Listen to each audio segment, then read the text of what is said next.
Hare Krishna, everybody. Welcome to my channel. Thank you for joining. This morning, I was listening to one of my favorite bhajans on Prabhupada radio, and I thought I would share what I really enjoyed from it, the meaning that I connected to, and towards the end, I'll probably also sing it for you. This is a song that I really enjoy singing.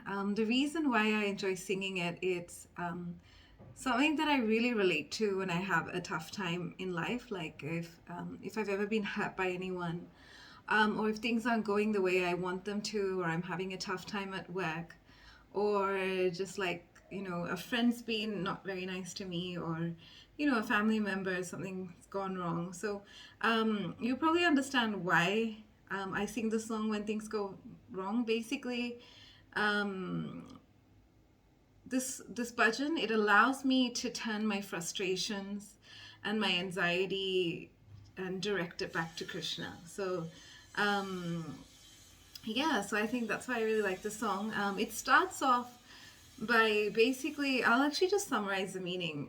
It starts off like basically this bhajan, it's addressing the mind, and it's telling the singer, the singer is actually Govinda Dasa, and he is actually telling his mind that, like worship Lord Krishna. Like by doing that, you become fearless. So there are many reasons why we fear things in this world. We might be extremely attached to someone, so we might fear, stuff happening to them, or just going through life every day might make us fearful. But taking shelter of Krishna helps us to become fearless. And that I can say that personally in my life, that taking shelter of Krishna has been one of the only ways that have helped me come out of my abundance of fears since childhood. So, yeah, so yes, that's what Govinda Das is saying. So that's the first thing.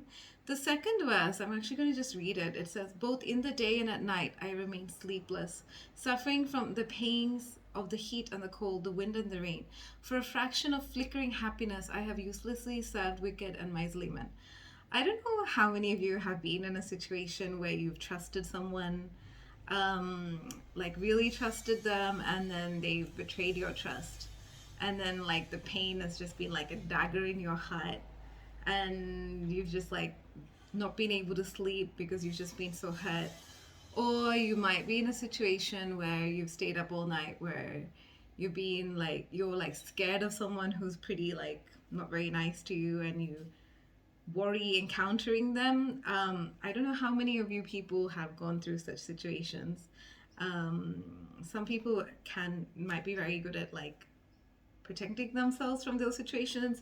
I can tell you I'm not such a person, so I get really affected by circumstances like this, and so I can like empathize completely with these songs and actually like sing it from my heart. And then obviously the next one is about, it's saying, "What assurance of real happiness is there in all of one's wealth?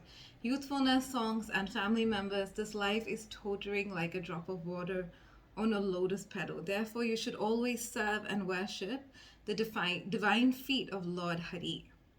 So, like we learn in the Bhagavad Gita that actually we're eternal spirit souls, and we're actually suffering because we consider something temporary to be eternal. So, for example, I mean, this is pretty deep, and yeah, we actually consider people like our immediate family members as our be all and end all, but actually, they're temporary in the grand scheme of things. So you'll probably know. I know that my grandpa passed away a few years ago, and so now I can ask, where is he? Like, what happened to our relationship? It used to be such a prominent part of my life, but now it's gone. So like that, many relationships in this life are also very temporary, which is very sad, I know. But the truth is, actually, we're all eternal. So these designations that this person is, so for example, in the case of my grandpa, this designation of him being my grandpa has ended, but he's definitely now moved on into another life, and he has another body, and so he's still existing. So there's no death for the soul.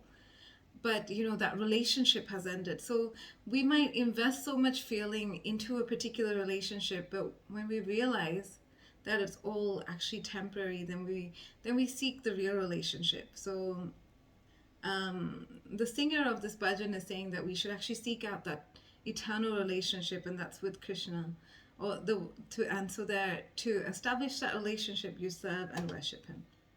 So then finally, Govindadasa comes to the conclusion that we should engage. So he's actually expressing his desire here. He's saying it's the desire and great longing of Govindadasa to engage himself in the 9 processes of bhakti, namely hearing the glories of Lord Hari and chanting their glories, constantly remembering him and offering praise to him, serving the Lord's lotus feet, serving the Supreme Lord as a servant, worshipping him with flowers and incense and so forth, serving him as a friend, and completely offering the Lord one's very self. So I think that's really beautiful. Actually, I'm going to just make another video to sing the bhajan, but I do hope you like this. I would be happy to know of any of your thoughts. So feel free to leave any comments. Haribol.